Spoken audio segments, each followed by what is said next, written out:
Dave Portnoy is known for making headlines and viral pizza reviews, but today we're meeting up with him to talk about the Barstool Fund, which is saving struggling small businesses in a big way. Is this Marissa?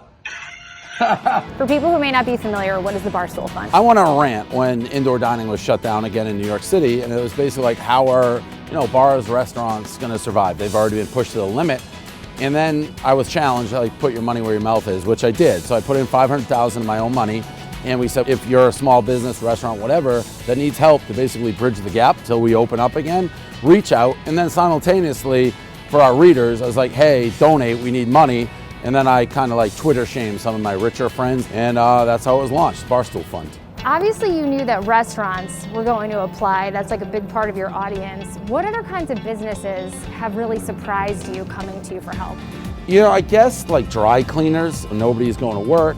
Nobody's wearing suits. I've fallen behind on my rent, my mortgage at home, my bills. There was an exterminator. There's people who service bars and restaurants, party floats, really anything with a crowd. You read it and then you're like, oh, this makes sense. How could they possibly be in business if you can't have people? You've obviously received a ton of videos, a ton of applications.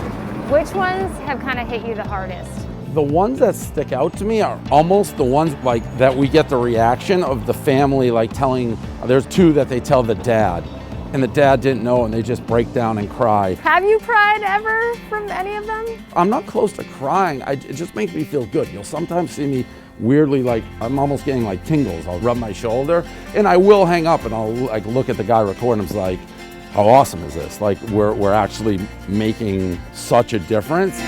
All right, Dave, well, we've been walking through Restaurant Row. We're here in Hell's Kitchen, and we have arrived at Mamma Mia 44 Southwest. This is one of the places that you funded. Hey, Connie, this is Dave from Barstool Sports. I was just telling my niece that after this payroll, I don't have any more money to give my employees. Hi. Hi, Dave. Welcome to my house. Thank you. I'm glad to make it. Connie, how did you even find out about the Barstool Fund? Well, my niece, she's the one that put all the forms in. She goes, I don't want to have your hopes high, and if this happens, then it's going to be wonderful. We sent the video to Dave, and after that, it's been like unbelievable. It's been like a blessing for us. Dave, this is the first time you've been? Yeah, first business I've been in. It's you've been busting me that I don't get emotional. It's more emotional seeing it in person for sure. I'm glad that we were able to help. So obviously indoor dining's closed right now, but you guys have a nice outdoor setup so people can still come support you. When you're here, you have to get spaghetti meatballs, chicken 44, lasagna, seafood combo. The recipes that have been keeping people coming here for 50 years. For 50 years. Dave, really, what you're doing is incredible, and I know a lot more people would love to try to take advantage. So if they want to apply to the Barstool Fund, how can they do that? So everything is in one spot, barstoolfund.com, and that will be both. If you're a small business that needs help, the application there. Also, you can donate. Well, thank you again. No, thanks for having me.